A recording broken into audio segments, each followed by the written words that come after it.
Masechet Nedarim Daf Mem, on commence Bezrat Hashem Daf Lamed Tet Amud Bet à la dernière ligne. Rav Chelbo Chalas. Rav Chelbo est tombé malade. Nafak Achiz Rav Kahana. Rav Kahana est sorti à annoncer. Rav Chelbo Baïch. Rav Chelbo est malade. Le Ika de Kaati, est-ce qu'il y a personne qui vient visiter? Amalo, il leur a dit, le Kachayamase Betalmid Echad, Betalmid Rabbi Akiva. N'est-ce pas que c'est l'histoire avec un élève de Rabbi Akiva? Shechala, il est tombé malade. Le Nichnesu Chachamim Nevakro, et les Chachamim ne sont pas venus le visiter. Peut-être qu'il s'agit des premiers élèves de Rabbi Akiva qui ne se donnaient pas de kavod l'un à l'autre. En tout cas, cet élève-là, il est tombé malade, et il n'a pas été, personne n'est venu le voir. Le Nichnas Rabbi Akiva Levakro. Rabbi Akiva est venu le voir, au Bishvili Shekibdu Veribtu Lefanav, Chaya. Et, puisque Rabbi Akiva est venu le voir, donc il a compris qu'il fallait là-bas balayer, nettoyer, ranger la chambre. Et grâce à ça, ça lui a rendu la vie à cet élève qui était malade, qui avait besoin d'un peu d'ordre autour de lui pour se retrouver ses esprits. Amar le Rabbi Achayitani. Il a dit, Rabbi, mon maître, tu m'as rendu la vie. Yater Rabbi Akiva Vedarash.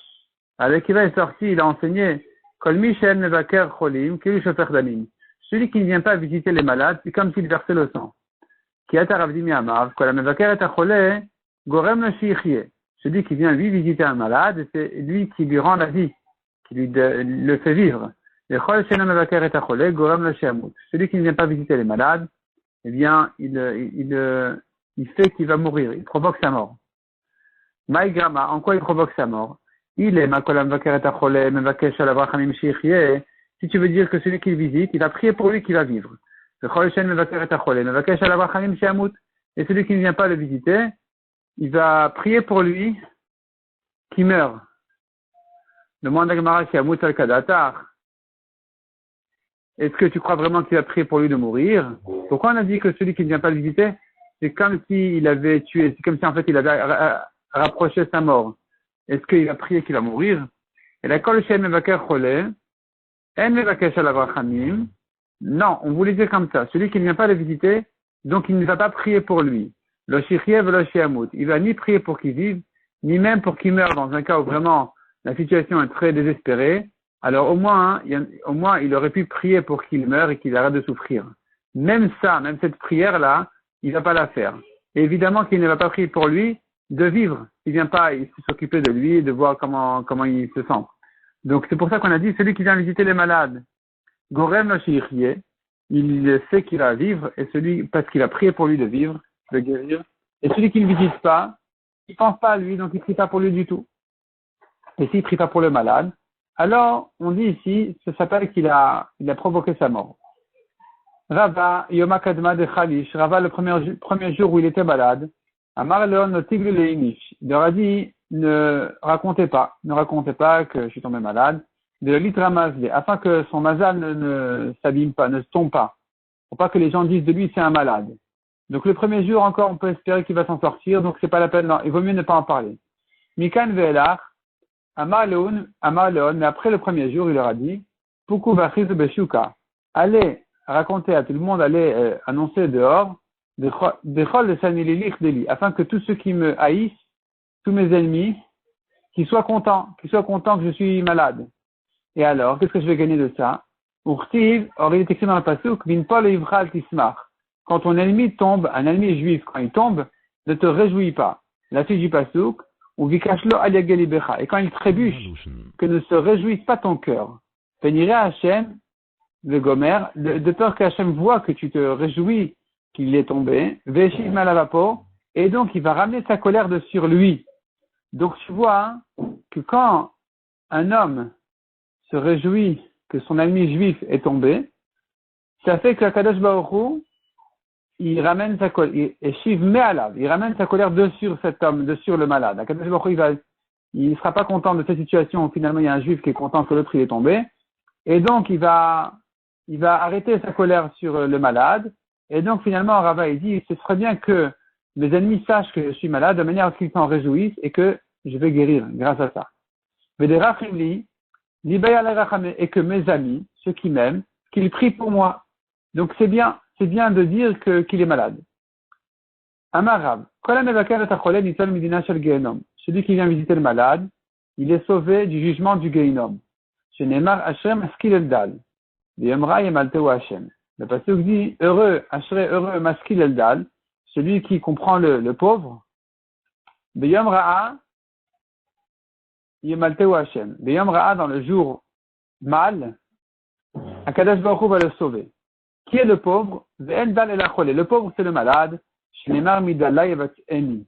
Il y a un pasuk qui dit, de la misère, Yevatzeni, il me sauvera en parlant donc de la maladie, qu'il en sera guéri. Minami Minadanikra, ou bien dans autre pasuk qui dit, Madua takacha dal ben amelech, vaboker aboker. Pourquoi tu es ainsi pauvre, toi, le prince, matin? En parlant de Amnon qui était malade, qui est tombé malade. Donc on l'appelle pauvre comme ça. Donc tu vois que le pauvre, c'est en fait le malade.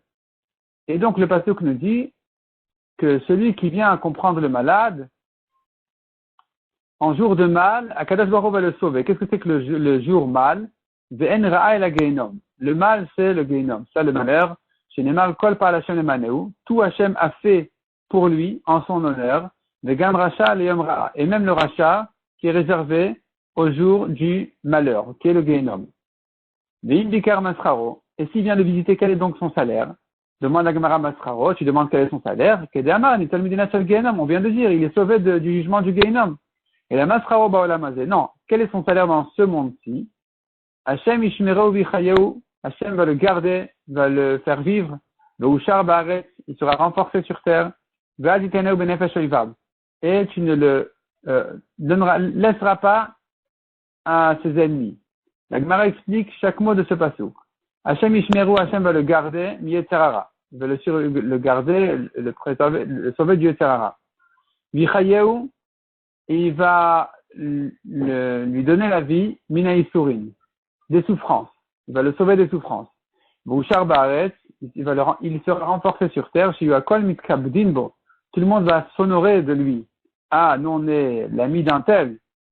Nous sommes les élèves d'un tel.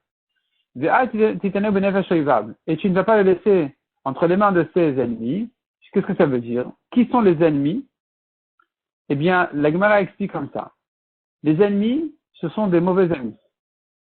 Des amis qui cherchent pas ou qui comprennent pas pour de vrai le bien de cet homme-là. Donc ici, la bracha, elle est, qu'il rencontre des amis bien comme Naaman, qui, quand il était lépreux, ses amis ont su le conduire chez le prophète Elisha, alors que Naaman était goy. Et donc, ils ont su l'amener chez l'homme sûrement unique sur terre, qui savait le guérir, qui n'était pas médecin du tout d'ailleurs. C'était Elisha Navi, le prophète. Et donc, il avait de bons amis. Il a eu la chance d'avoir des gens qui savaient résoudre son problème et l'aider pour de vrai. Et pas qu'il tombe sur des amis qui vont lui donner des conseils, qui paraissent des bons conseils, mais qui en réalité, c'est un désastre pour lui. Shechilkot Malchuto. Rechavam était le roi, le fils de Shlomo HaMelech.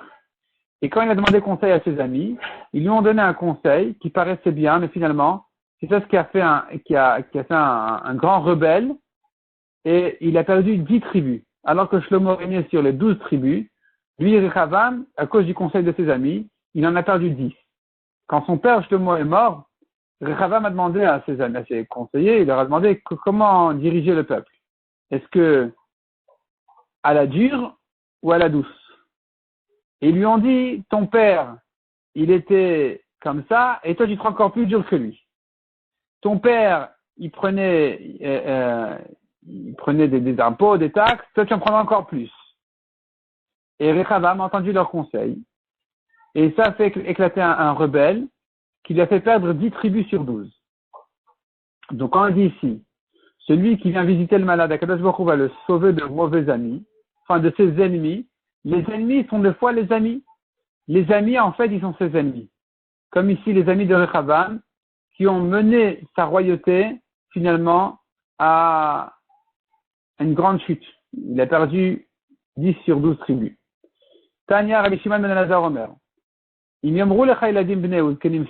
tu demandes conseil à des jeunes, ils te disent, fais, va, tu construis, tu construis. Et tu viens chez les anciens, ils te disent, non, il faut détruire, il faut détruire. Shma lezkeni. Ve'al tishma leiladim. Prends le conseil des vieux, des anciens, et pas des jeunes. Alors qu'ils te disent de détruire et que tu veux construire, va détruire et pas construire. Chez Binyan et la Stira, car la construction des jeunes est une destruction. Ou Stirad Kenim, Binyan, et la destruction des vieux, des anciens, est une construction. Le Siman Adavar, Rechavam ben Shlomo. Le Siman, pour se rappeler de cette chose-là, c'est l'histoire de Rechavam, le fils de Shlomo, qui, ses conseillers lui ont dit, renforce ta royauté, va à la dure, traite le peuple dur, de manière à renforcer ta royauté. Et finalement, cette construction-là, qui pensait que ça allait lui renforcer son poste, son statut, c'est ça ce qu'il a détruit complètement. C'était le conseil en fait, là-bas, c'est écrit dans les psukim, les jeunes lui ont conseillé d'aller à la dure, les vieux lui ont conseillé d'aller radoucir, d'être gentil avec le peuple. Et donc, ici, tu vois que le conseil des vieux qui paraît être une destruction, apparemment, ça le raffaiblit. Ça raffaiblit le roi aux yeux du peuple de savoir qu'il a moins de pouvoir. Ça raffaiblit son pouvoir. Il n'ose pas prendre autant que son père. Il n'ose pas traiter le peuple aussi dur que son père.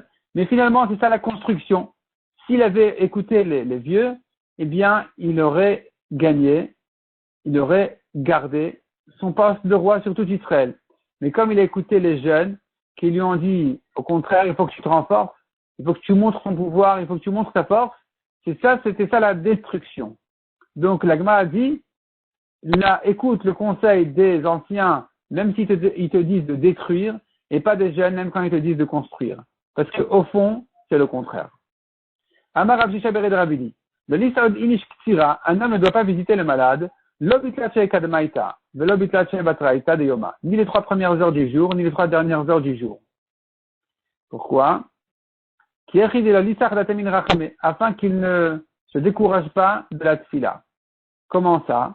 Les 3 premières heures, Ravradate, le malade il paraît bien, frais, les 3 premières heures de la journée, et donc le visiteur ne pensera pas à faire des tfilotes pour lui, il va pas prier tellement pour lui, il va se dire bon ça va, il se redresse. Batraïta, les 3 dernières heures de la journée, Takif Roulche. Là au contraire, sa maladie se renforce. Et donc, le visiteur se décourage de la tfila. Donc, il ne faut pas le visiter ni les 3 premières heures, disons, jusqu'à 9 heures du matin, et depuis 3 heures de l'après-midi, il ne faut pas venir le voir. Entre 9 heures du matin, si le matin commence à 6 heures, et 3 heures l'après-midi, si le jour se termine à 6 heures, à 18 heures, là, c'est les horaires où le malade, il est comme ça, moyen, et c'est le moment de venir le voir. Amar Ravin Amarav. D'où on apprend que Kadosh Baruch Hu, il nourrit le malade. On sait bien les malades, ils mangent presque pas. Ils mangent très peu. Ils n'ont pas faim. Ils n'ont pas envie de manger. Et apparemment, ils tiennent comme ça. Ils se nourrissent automatiquement. La Gemara dit à Kadosh Baruch Hu, il nourrit le malade directement. Chez Neymar Hashem, il s'adène al Devay. Kadosh Baruch Hu, il s'adène, la Gemara explique dans un sens de Seuda, de repas. Kadosh Baruch Hu, il le nourrit quand il est sur son lit de maladie. D'où on apprend que la Shrina réside, Kadosh Baruch Hu réside au-dessus du lit du malade. Chez Neymar Hashem Itadon al Devay. C'est ce même passage qui dit à Kadosh Baruch Hu, il est là, il s'occupe du malade, il est là, c'est présent sur son lit de maladie. Tanya Namiachi, la Gemara dit, on voit dans une braïta aussi ce principe-là, parce que la braïta dit celui qui vient visiter le malade. Le Yeshev l'al gabe mita, v'lal gabe safsal, v'lal gabe kissé. Il n'a pas le droit, le visiteur, de s'asseoir ni sur un lit, ni sur un banc, une chaise. Mais il s'enveloppe et il s'assoit par terre. Car la Shrina réside au-dessus du lit du malade. Chez Neymar Hashem Isaden le reste vaille, comme on a vu de ce pasuk-là. Le Ran explique qu'il s'agit d'un cas où le malade est couché par terre. Donc, il ne faut pas s'asseoir plus haut que lui, parce qu'on est au-dessus de la Shrina. En s'asseyant au-dessus, sur un lit, alors que le malade il est par terre, il se trouve que finalement on est plus haut que là où réside la Shrina. D'Amar Ravin, Amarab. La Gemara ramène encore un enseignement de Ravin au nom de Rav, qui n'a rien à voir avec tout ce qu'on a vu jusqu'à présent. Puisque c'est le même Chacham qui a ramené cet enseignement, alors la Gemara le ramène ici encore cet enseignement-là au passage. Mitra Bema Arava. La pluie à l'ouest, en Eretz Israël, qui est à l'ouest de Babel, Sahada, qui est le témoin, qui témoigne qu'il pleut en Israël, alors qu'on est loin d'où on peut savoir, Rabat Prat. C'est quand le fleuve de Prat a grandi, alors tu comprends de là qu'il y a des pluies en Israël. Donc le fleuve de Prat, il sort d'Israël et il arrive à Babel. Et quand tu vois qu'il a grandi, c'est les pluies. Et alors si c'est les pluies, quelle importance? C'est pour te dire que tu n'as pas le droit de te tremper dans ce fleuve en tant que mikvé, pour te purifier. C'est-à-dire comme ça. Un homme peut se tremper soit dans un mikvé, qui est de l'eau de pluie qui s'est réunie dans un puits, dans un trou qui contient suffisamment. Dans ce puits-là, un homme se trempe. Un homme peut se tremper aussi dans un fleuve, même s'il a un courant d'eau, donc l'eau bouge, il peut, à condition que ce soit de l'eau qui jaillit de la terre. Mais si c'est de l'eau de pluie qui bouge, c'est pas bon.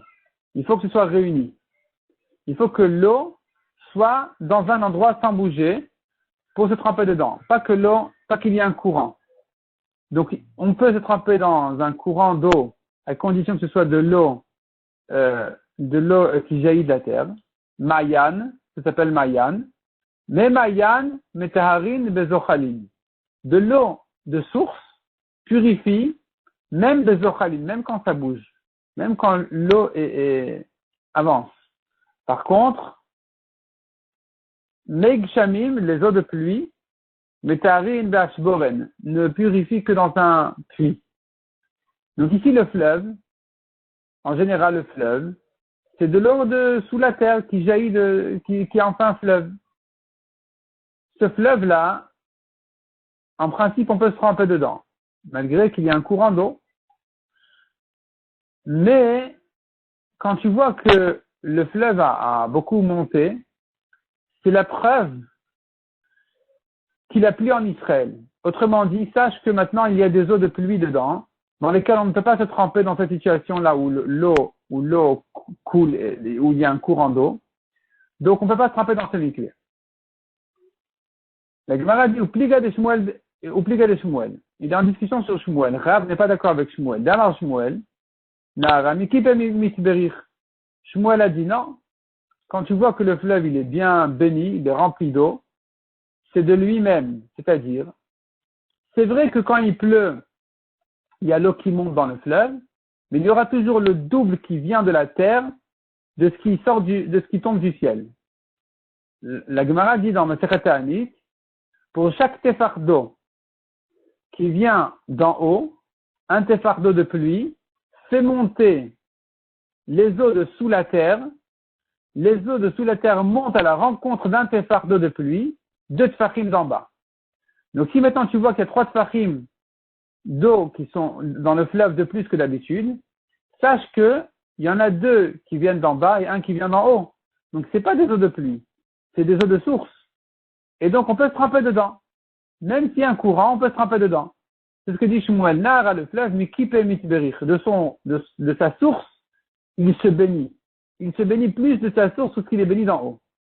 On plique à des Shmuel, La Gemara dit même ce Shmuel même qui dit que on peut se tremper là-bas, il est en discussion sur Shmuel lui-même. Autrement dit, il se contredit.